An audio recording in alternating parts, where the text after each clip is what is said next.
Welcome to Affording College with Aaron Greene, founder and president of College Liftoff. Thanks, Deep Throaty Guy. Let's talk about this. Why has college gone crazy? What's really going on here? College, let's talk about it very plainly. Let's talk about it in a very straightforward way. College, literally now today, is costing you the equivalent of a house. Let's make no mistake about this. College will cost you and your student between $80,000 to $250,000 on average to get a 4-year bachelor's degree. And as it stands today, we're buying this decision based off of, hey, I went there. I love this mascot. My friend's kids go there. Oh, my friends go here. Let's go do that. My boyfriend and girlfriend's going there. Let's do this. When in life have we ever made decisions where we're spending upwards of $20,000 to $40,000 to $50,000 a year on something, and we make decisions based off of things like that? You're literally buying a brand new car every year for your kid, and you're saying, just go pick it because you like it. This is absolutely the problem for how we're dealing with college. That's from the personal side. That's from us as parents, as people. And then there's the college side to this. How did costs get so crazy? How did this really go up? Let's talk about that part first. Let's really go through this. Let's look at college as a history. In the past 35 years, college has gone up 1,200%. 1,200%. Let's relate that to normal things. The consumer price index in that time has gone up about, I think 200 to 300%, right in that range. Food has gone up about 200%. Healthcare, we talk about healthcare all the time in this country. It's gone up 600%. 600% in that same time frame. College has doubled the growth of healthcare. And we let it just completely slip under the radar. Again, let's talk about why that happened. The biggest boom for education has really happened in the past 15 years. What happened in the past 15 years? Major economic depression, especially around 2006 to 2009. What we saw in that instance, in this particular depression compared to past other depressions, in past other depressions, Great Depression especially, people flocked to vices. They went to gambling, they went to drinking, they did things that were like not really great for them. In this past iteration, people flocked to education. They went back to school thinking it would solve their higher ability crisis, higher ability problems, which actually had a double negative effect on the whole problem because of the fact that people were going back to school, which sounds like a great thing, but they were getting degrees that didn't do anything. There were no skill sets to them. They were going to Phoenix University online or the school down the street and just saying, I got to go get a degree because that's going to get me a job. Well, if you get English Lit degree or a basic psychology degree or an anthropology degree or whatever the case may be, or something that doesn't really have a skill set, it's not solving the problem. It's just getting education. What is that doing to the market? It's flooding the market with more degreed people. So what that's really going to is the fact that now the bachelor's degree of college is becoming the equivalent of the high school diploma. So it doesn't mean as much. And also, with the shift in the economy, the degrees have become more skill set based. You can look at a major university. We live in Columbus, Ohio. We have Ohio State down the street. It's sadly and nicely my alma mater both at once. They have 177 majors. 177. They're good at like 50 of them. We'll get to that later. But within that, they're dividing all of these particular degrees into skill sets and offer different things completely and internally. If you go to school for, again, something like anthropology or Greek mythological studies, and you want to get a job in accounting or work in a logistics firm, what are you doing? How can you even equate that? If you go to school and want to be a teacher and you acquire $140,000 in student loan debt and walk out with a $30,000 job, how does that even make sense? You can't pay that off. So when we're looking at the cost of education from the educational perspective, they're pricing this really just off of the value of what the school is saying because of the inflated costs of what happened during the Depression era time. So we have this depression that went through 2006, 2007, 2008, 2009.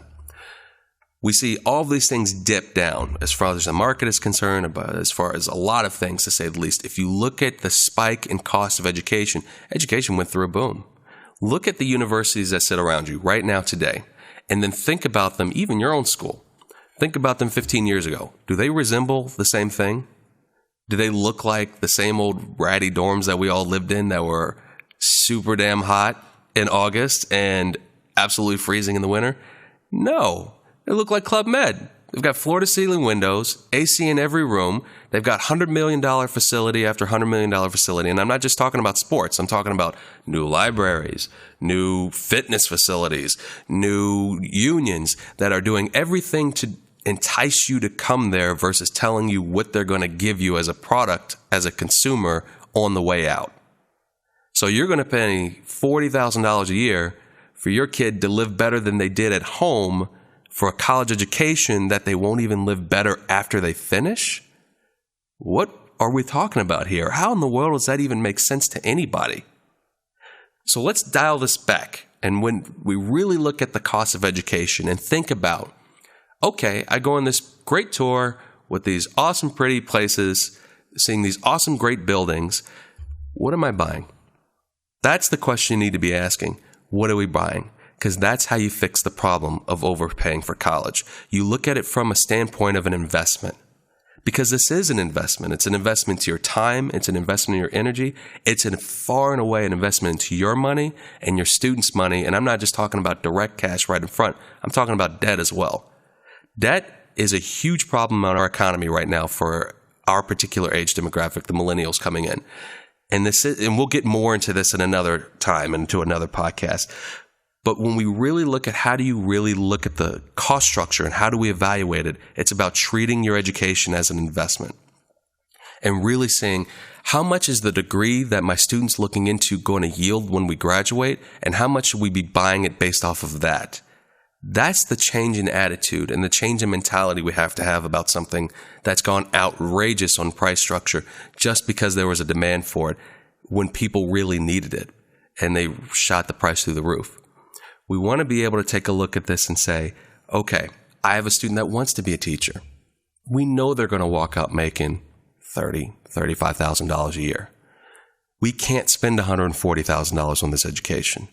We need to be spending somewhere in the realm of $30,000 or $40,000 for this education in total, which sounds crazy. I know it's you're probably asking yourself, and well, asking me, Aaron, how in the world do we spend $30,000 or $40,000 on an education when they're asking me to spend $200,000? Again, we'll get to that later. But also look at the student loan debt side of this too. Student loan debt, just like any debt, isn't the inherent problem per se. It's how people treat it. It's taking it on without thinking about it, without thinking about what it's going to yield once it's all done. If you take on $100,000 in student loan debt, that will cost you, on average, $1,200 a month for 10 years. Student loans are put on 10-year notes. They usually average, if you're taking on Fed loans, right at around 6 to 9%. If you're getting a private loan, you can't get a fixed loan. It's typically going to be a balloon, so you're guessing now. Even if you go on some of the delayed payment structures that the Fed offers, you're going to be paying for it for 30 years, and you better believe you're going to be paying a lot more for that loan than you would up front. That's why we want to equate debt to the value of the degree. Use the teacher again. You're going to walk out making $30,000 to $35,000 a year. To live comfortably with that degree, to get out and live, manage, work all on their own, which is, again, what college is for anyway, is to get our kids ready to go off into a career. Part of it's to discover themselves, but really it's to get them ready for the next level of life, which is becoming a fully functioning adult. They should really be taking on about 15. Absolutely no more than 20 grand for that degree. That's a actual livable value for that student. That's saying that student can actually get out, live, function, work all on your own. We're seeing this as a hiccup all over the place. I personally, I started College Liftoff 7 years ago, and it was really due to the fact that I was able to walk out of college with $40,000 to the good. I walked out of college with $40,000 in my pocket. There was a lot of reasons for that, and we'll be breaking that down over time. And how do you really look for schools with the most amount of value to add to you? How do you really study schools with the most amount of money to offer you and making sure you take the best deals? And then how do you equate that to the degree you're going to get, putting all those parts and pieces together and really working within them? But in the end, I was able to find strategic ways to take on jobs, take on less debt, take on internships, take on some scholarships and really do the work I needed to in order to make that happen. But long story short, I was able to walk out with $40,000 in my pocket. I've had plenty of friends who walked out with $30,000, $40,000, $60,000, $80,000 in student loan debt. Let me tell you what that really looks like in real life. We all graduated in around 2006. I walked out of school, and a year and a half later, I was able to buy my first house. A year after that, I bought my second. And I kept the first one. It was actually a campus rental. It was pretty close to campus, close to Ohio State. We're now in our mid-30s, lower 30s to mid-30s. And just in the past 2 years, those friends who have all had that much student loan debt, and I promise you it was all of them, just now bought their first homes. Just now. I started 10 years ago. We're getting ready to sell one of them for a good value over top of what we started with. In fact, we may make about $50,000 to $60,000 for that one, on top of what I bought it for back then. And the other one we're going to keep because it's such a great rental, and it's a split duplex in a really good neighborhood. During that time, though, in the past 10 years, guess where all those friends were living? With me. They were all living in the split duplex or in the other house with me because they couldn't afford to live anywhere else. Literally, they couldn't. I bought the duplex so that we all had a place to go, knowing that we were all in our younger 20s and still trying to make it. But when they had student loan debts actually, one friend had student loan debt of about $45,000. That cost him $550 a month. I had one of $72,000. It cost him $900 a month, and one for $60,000, which cost him about, combined with some other student loans, right at about $950 a month. Can you buy a house paying that type of loan payment every month for 10 years? Can you get a start in life? No.